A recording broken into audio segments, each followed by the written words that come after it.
Bum, bum, ba, ba, ba, bam, bam, ba, ba, ba, bam, bam, ba, ba, ba, ba.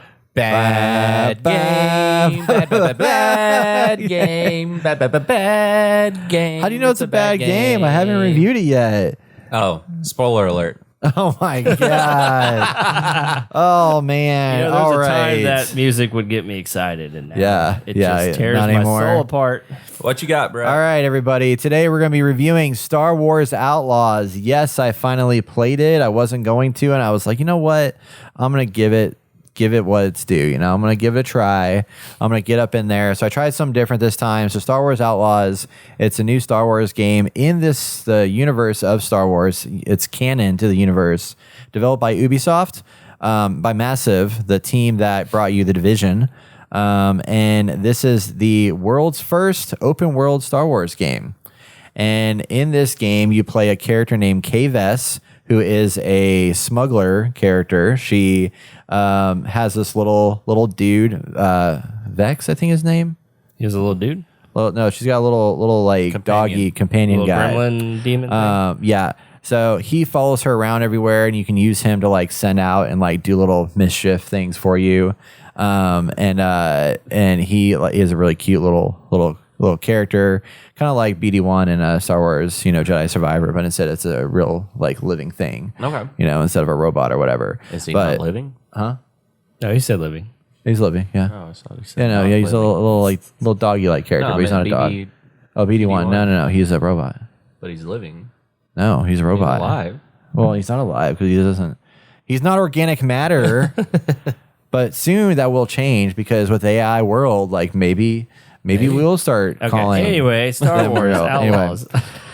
All right, so Star Wars Outlaws. So I've been playing this. So I tried something different this time. I was gonna buy the game. I was like, man, I don't want to freaking spend money on this game, like that amount of money, So I actually bought the Ubisoft Plus subscription, which is like $17 a month. So as long as I don't keep it actually I bought the year subscription because I'm going to use it for this, Assassin's Creed Shadows, and then I wanted to play Avatar and try that out. So I'm going to get 3 games for like $160. Maybe I should do the same. So it's only on PC, by the way. Well, I have a PC. Oh, I know. Yeah. I'm just saying, like, if you Dick. wanted to play on PlayStation, though, you can't do it on Dick. PlayStation. So, but anyway, all that to be said, Star Wars Outlaws. The story centers around Kay. It really like straight up opens up into like she's living inside up on the rooftop of a bar in this town, and this guy who has like raised her from since she was a child or whatever has like let her stay there. There's some crew that comes in that's like, oh my god, we're trying to find this lady who like stole stuff or whatever, and you have to hide away for a little bit, and then soon you realize like, oh shit, I probably need to start thinking about getting out of this place and like doing other things and making money and trying to like grow beyond like just living in this hideaway hole up in this rooftop of this bar or up in the top of this bar. So you start doing these little missions for people. You start building trust with like bad people who are like, if you go break in and steal this thing for me, I'll give you money. And you're like, I love money. So let's do it. So you go and break into these places and get money. And then what soon is introduced to you is this faction system. And the faction system, there's 3 different factions that you can like basically befriend or not befriend. Okay. There is the Pikes, there is the Crimson Dawn, and then the other one who I haven't really dealt with yet is He's really windy. Yeah, just a wee bit. 3 factions, Outlaws. I like how it's like super windy, but her hair is The Hut, that's right. The Boba Fett's, or not Boba Fett. Jabba the Hutt. Jabba the Jabba Hutt, the thank Hutt. you. The The Hutt Cartel. So that's the other one. Yeah. There's actually also the Ashika clan, which I haven't encountered yet, but really the main 3 are Crimson Dawn, the Hutt, and the Pike. So the first mission I do is to help out the Pikes. So if I help them out, it'll support my allegiance to that syndicate. Okay. So I go do a mission for them. I have to break into this place. I got to steal some shit, break back out. And then all of a sudden they're like, hey, you know what? You're all right. Let me You're all right. give you more stuff. So then as you do those missions, your allegiance with them gets better. So it goes from poor relationship to like good. And once you get good, what that does is anytime you're in Pike Syndicate territory, you're allowed to walk freely. So you're no longer like being kicked out. It's not a restricted area anymore. So you can do some of that. But then you also are like working with other groups, and you have opportunities and moments where it's like, okay, the Pikes hired you to do this thing, but then Crimson Dawn comes and talks to you and is like, hey, I want you to do this to backstab the Pikes. So then you got to decide in that moment, do I backstab the Pikes or do I support them? And then you have like, 5 seconds to figure out which way you're going to go. And that's going to like hurt your allegiance to one and then help out your allegiance to the other. What if 5 seconds are up? Does it auto choose for you? He doesn't know. I haven't let it happen yet. I don't know. They just kill you on the spot. Yeah. Yeah, they're just like, fuck you. And then it's probably just the worst outcome, So the first place you go to, I think it's called Morgana, is in a location, and it's like a kind of a Tatooine-esque kind of area. You actually will go to Tatooine later on in the game, but I haven't been there yet. But the game actually is way more open world than I thought it was going to be. I thought it was going to be more restrictive. It actually isn't. It's a pretty big space. The city itself is pretty lively, but it is true what people have said, where if you walk into somebody, like, don't react to you at all. And I'm like, okay, that's kind of lame. There's like that's like a dense area, but if you run into somebody, they just continue to walk forward, or they literally block your way. So you're trying to walk forward and they're like not moving out of your way. I'm like, come on, y'all. You could have done something better than that. You know what I mean? But it is what it is. But the actual like look and feel of it does feel very Star Wars. Like I was pleasantly surprised. Like I feel like I'm in a Star Wars universe. The first time I went up in space, I was like, this is Star Wars. This feels good.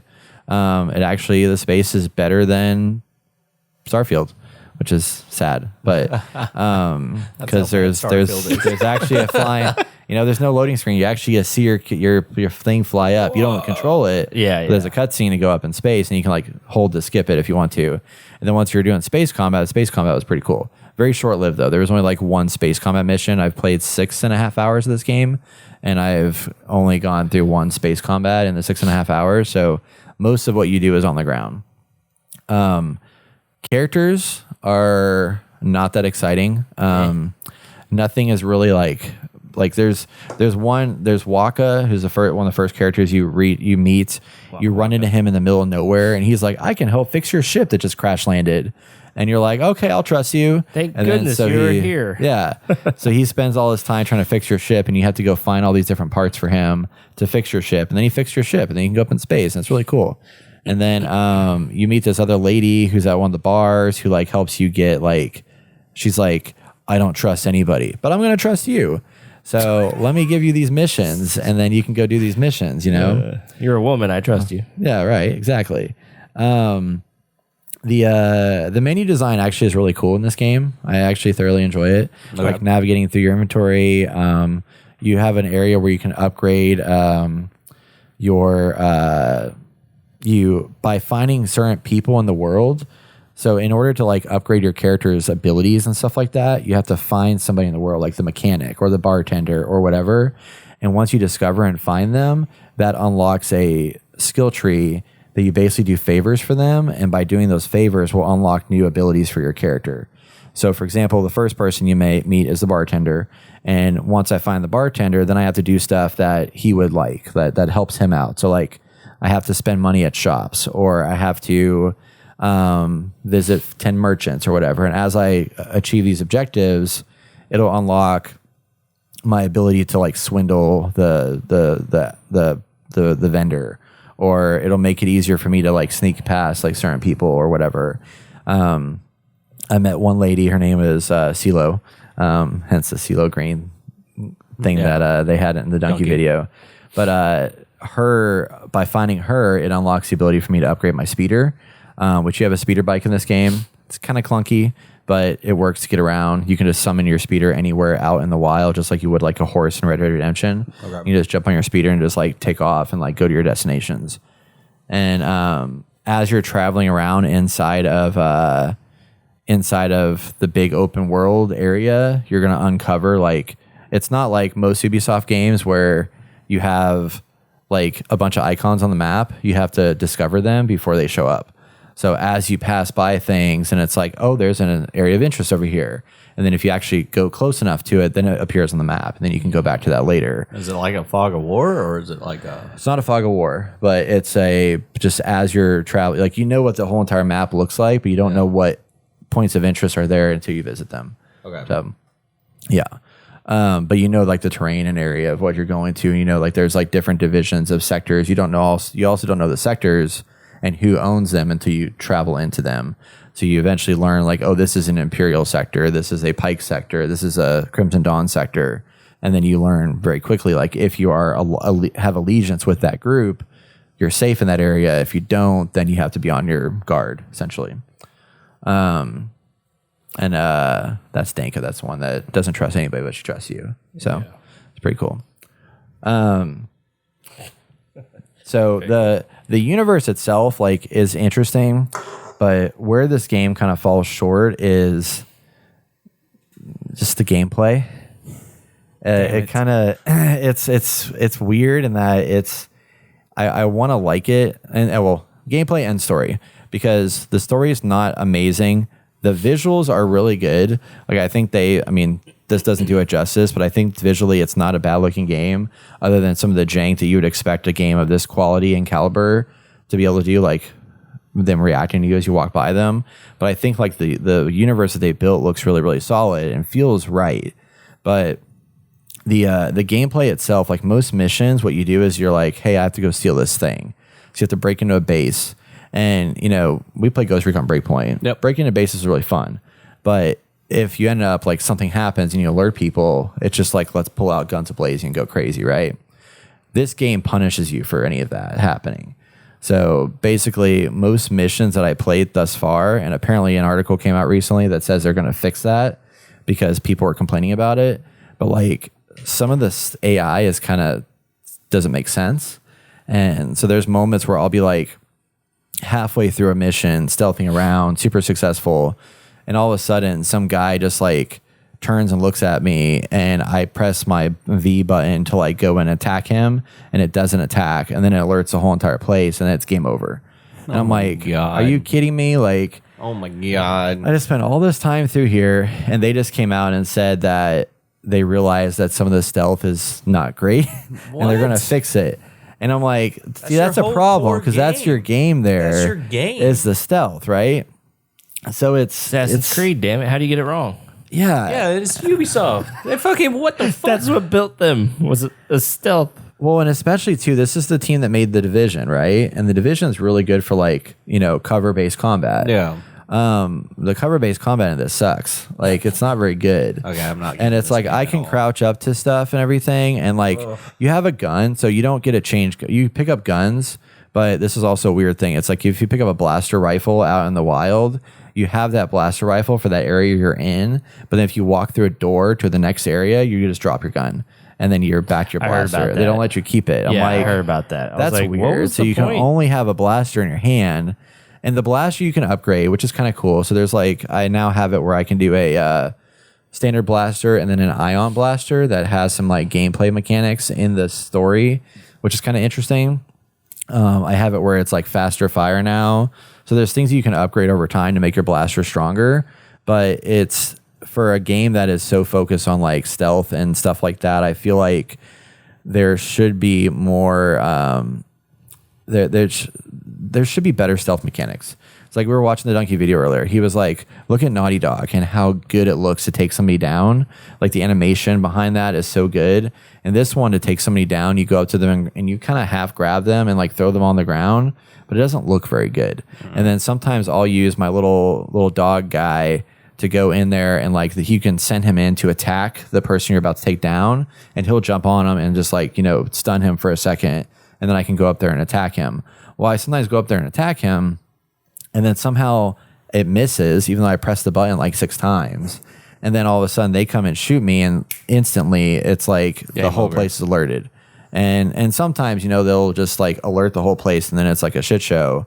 But it's just like the AI detection stuff is really dumb. And also this thing that you just saw here, the vents, this game is like... There's so many fucking vents in this game. How else are you going to sneak around? I know, But I'm just like, it's they like can't literally come up with another you way. walk in an area and it's like, okay, you got to find a vent, and then you enter in that vent, and then now you're in the restricted area, and then you go kill some people and then take out some guys, and it's like, okay, where's the next vent? Oh, there's the other Where's vent. the next vent? And then sometimes there's maintenance like, guy. you got your little yellow like bridges or whatever, like Uncharted style, where you jump around, and that's kind of cool. But it's mostly a lot of, it's just there's things that are like broken in here that makes me want, like I want to love. This game is way more stealth than I thought it was going to be. I thought there was going to be like some stealth and then some just like breaking into places and just like taking people out. And it's 100% a stealth game. Like this is meant to be like Splinter Cell, but not well designed, and it's kind of odd. Why in is that? I don't know. Well, actually, I do know. I think they just like spent money in the wrong places, probably. They didn't like, I feel like Ubisoft's really good at like making really immersive spaces, but then failing at doing the gameplay right. Like they can make a world So feel just really Ubisoft good and lived generally. in. Yeah, exactly. They can make a world look really great and lived in, but then like the game itself just like is subpar. Like Avatar: Frontiers of Pandora looks amazing, and I've heard stories saying like it's not a great game, but it's like they built such a beautiful world. Why would you waste it with like bad gameplay? And that's the same problem I have here. Is like it feels so right, and there's so many things that could be done better, but I think it would have been better if they gave this game to Naughty Dog. Honestly, like Naughty Dog could have done a good job Naughty with Dog this. would have done a phenomenal job. I think Sucker Punch would have done a great job with this thing. With Ghost of Tsushima and then Infamous, like what they've done with those games. Like, I think there's a lot of other studios that could have done a way better job at executing on this. And I thought Division was the right one, because I think Massive is one of the better studios at Ubisoft. But this one just feels like they just missed the mark here. And the creative director came out and said that he's disappointed in the reception, but they're going to keep working on this game. And I'm like, cool, I like how but he says Spend they more say money. they're disappointed, but they know what they were putting out there. They had people Yes. test it. Like, you should play it yourself. Why didn't you delay I don't this? think that's the case. I think he knew exactly what they were doing. Oh yeah. But Well, were they're just hoping. I mean, okay. the name will sell it. Exactly. That's it. And right now, Star Wars. yeah, there's a lot of hardcore Star Wars fans that aren't happy with Star Wars right now. So just putting out a Star Wars game isn't going to sell like it used to back in the day. Like you could put out a freaking Star Wars, card game or, mobile app game, and people were going to play it. But what's weird, it's like this doesn't feel like a game that they just like put out as a cash grab. I don't Like think so. there's No, some I'm not thinking that. there's some aspects to this game that are so incredibly good and well designed and thought out. But then because honestly, like your little guy that you sent around, like that mechanic works nice, and I love that he can go fetch stuff for you. He can help you around. Like the navigating, like I feel this is a better. This as much as it pains me to say this. This overall feels better than Jedi Survivor to me, which is kind of crazy because Jedi Survivor, I think, is like the gameplay in Jedi Survivor is great. They did such a good job with the gameplay. But remember how I mentioned in the review, I felt like you're in a Star Wars universe, but nothing feels like lived. It feels like a game. It feels like a arena built just for you. Yeah. And this one feels like Kay Vess is just another person in the Star Wars universe in this big lived-in space. So they capture that really well. It doesn't feel like an empty universe like Jedi Survivor did, and it doesn't feel as gamey. But there's moments where I'm just like, the key piece of the game should be flawless. Going up there and stealthing those guys should feel like every takedown in Space Marine 2 feels so good, and in this one, none of these takedowns feel good. No. And that's like what I do 90% of the time. That or crawling through a vent or shooting a blaster or running across the land. I'll say this about Jedi Survivor 1 and 2 is that I think the first one, obviously I enjoyed both, but in the end, like looking back now, I think we're so starved for a decent Star Wars game that they were passable and people enjoy them. Yep. But honestly, looking back now, I think I talked about it when we reviewed the second one. It's just like got to the point where I didn't really care about the story anymore. I just wanted, to do the Dark Souls style Jedi combat and be done with it. Yeah. Yeah. And like I wouldn't go back and play any of those games, like ever. Like, Yeah. I don't want to pick it back up. I didn't even finish it. It just got so tedious to the point where it's just like it's not worth it. Yeah. Because the story is not even driving me forward. So what's the point?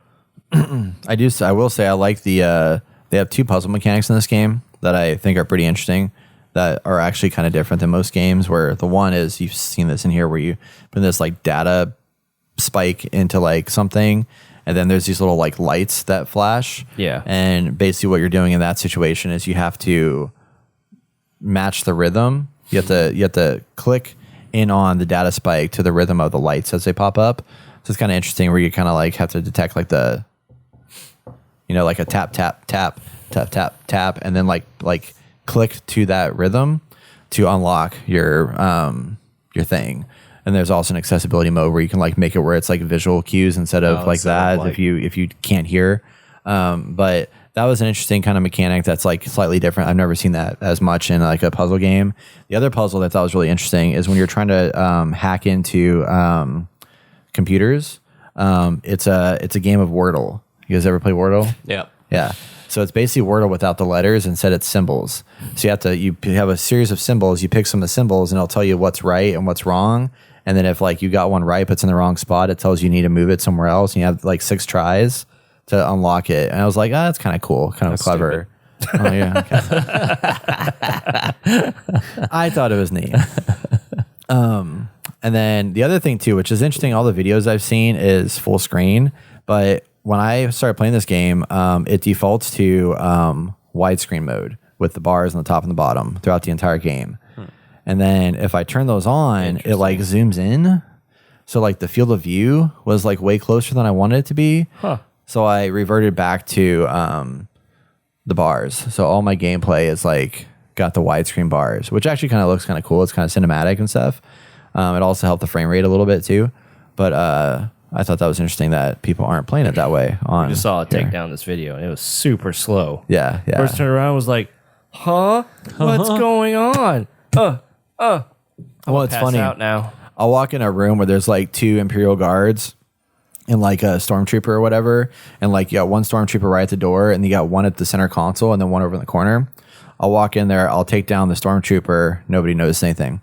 I walk up to the lady that's sitting at the center console. There's one literally like 5 feet away, but facing the wall. I take this one down, nothing heard. And I walk up, and it's just like, can't you react a little bit better? But then you get into areas where like it's this big, huge open region, and like you hit somebody, and then it alerts the whole entire fucking base. I'm like, how did that person not see me, but this person did? It just doesn't make sense. No, it's all messed up. It's not optimized. Yeah. It's sad. You know what they need to make? They need to just take what literally copy what Space Marine did, and then put that into like, you're a rebel soldier from the original trilogy, and you're going into battles, and you get to talk to people and learn their backstory and do the visceral takedowns of like stormtroopers and stuff. And I just want Star Wars 1313. that would be freaking awesome. Man, we almost got that, and then Disney had to buy this and scrap it like it.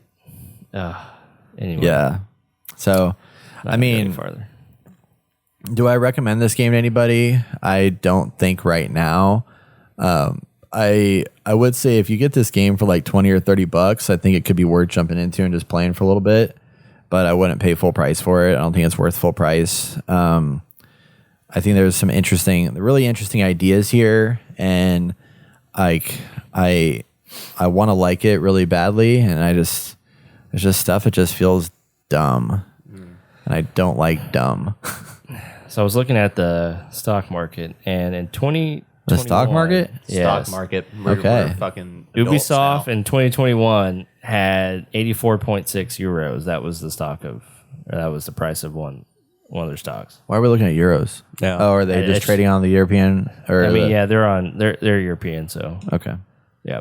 Anyway, You're peeing in my boot. and right now they went from 2021, the beginning of 2021, 84.6 euros. They're down to 11.73. Wow. So everything they've been coming out with has not been a success. I just don't It understand. just keeps going down. It boggles my mind that they're known for stealth style games, and they fucking this one just they phoned it home because they thought. I mean, obviously, yes, they create great. Like I said, I can't honestly. They didn't phone it home. Like this is not a phone home game. There's a lot of complexity to this game. It's just misguided. I think. Like this isn't like a half-ass built game. Like there's a lot of really good shit in here. I don't think it's half-ass built. I just think I don't know. I just think they always focus their energy, not dissuading, but I'm just like, I don't want people to think that this is just a shitty game, because it's not a shitty game. There's so many ideas in here that are so good that should be better served. It's just that they didn't focus on the right things. I think is the problem. They put so much emphasis on making probably a really beautiful lived in thing that they probably, when they were like, okay, it's time to like release it, they didn't actually put the polish on that needed to be there to like get it through the finish line, and also completely forgot about what does the gameplay feel like moment to moment. Yeah. And that's like, that sucks, because that's just a design miss right there. I don't know. It's just. I mean, obviously the worlds are always great, and I feel like they got Star Wars on here, and they're like, we got it. Yeah, there's some things messed up, but everyone's gonna love this game. Yeah. And then here we are. Yeah. No one's playing this game. I try to look up Steam chart stuff, and there's nothing on there. Yeah. I mean, I don't know how many people are actually playing it, or how many people are excited about this game. yeah. It's sold decent, I think, but it's just, I know a lot of people are they're upset. Here's the Wordle thing there. It went away. But does everyone look like they're from California in here? Outside of the aliens? All the actual aliens? No. Some of them just look really generic. Like most of the characters are just kind of like boring looking. They're just like short hair and standard face. I was watching a TikTok of this game, and they were talking about like riding the bike, the speedster, out, and how your main character doesn't have any facial expressions at all. But then they zoom in on the little pet, and he is full of it. He is just full of facial expressions, everything happy, sad, fucking loving it, loving every moment. And there's more character to like In the personality in the fucking animal Yeah. than the character herself. Yeah. That's true. That's fair. I mean, he's That's cute. sad. Yeah, he's fucking amazing. And Nix, that's his name. Nix? How's the AI with Nix? Is he pretty? Yeah, he's good. He does. I mean, I haven't had any issues with him like not doing what I tell him to do. Like he works really well, and he's very. I mean, you use him like He's very useful. he's right? literally he's one of your weapons essentially. Yeah, that's you can what I have was him like- fetch stuff. You can have him open doors for you. Yeah. You can have him hack thing. Like you can have him like you can see a sabotage like wall across like the alarm system or whatever. You can have him go halfway across the map and like sabotage it from like a major distance. So he's like super helpful. Because I thought that was pretty unique. Yeah. With this game, and that's what I was looking forward to about this game is the AI companion. Yeah. But I didn't know how well, because from the gameplay, he looks like he's fucking on point all the time. So Yeah, he's really good. It's just that she's not. Yeah, she doesn't play as well as she should. At least, I mean, it's the takedowns part. Like because the gunplay, like the blaster rifle stuff, doesn't really bother me that much. I think it works fine. I wish it had more oomph to it a little bit sometimes, but I think it will as you upgrade it. But and then like you have this little ability that Nyx has that lets you see. It's like Nyx vision essentially that lets you see different people and stuff like that in the area, which is kind of cool. But yeah, so he's picked up good. a gun for her. That's fucking dope. Yeah. So I mean, like, there's a lot of stuff here that's right. There's a gameplay issue here, and that sucks. So 10 out of 10. Game of the year. What would you rate it? Probably give it a 7. Oh, that's not too bad. Yeah. I really want to play it, man, but like seeing all the bad shit, I don't want to waste the money on it. Yeah. That's my concern. It's just like I'm gonna jump into it and get like super fucking annoyed with certain things.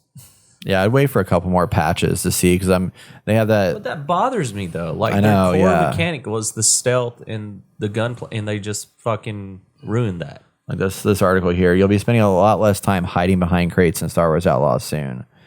As the guy came out and said, creative director said that one of the mistakes is the early missions is incredibly punishing, which is the one where I almost quit the game because I was like, this is bullshit that I keep getting caught. And it's like, I'm okay with like, getting caught, but I don't want to I don't want it to be game over. I don't want to go back, I wanted to just like, okay, let me figure out how to get out of this situation. Well, like you said, with Ghost and the game Recon, progresses. it helps to be stealthy, but if you're not, you're going to pay for it. Yeah.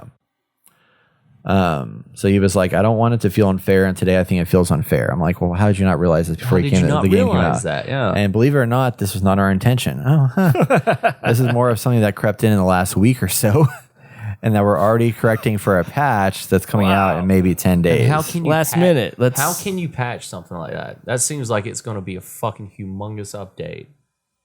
So it sounds like they're just going to cut down the enemies in affected areas and explain the change through new dialogue. That's just weird, like new dialogue. That's like a minor overhaul. Yeah, that's what I'm saying. Like, Could be even a major overhaul. I think it's major, to be honest. Yeah.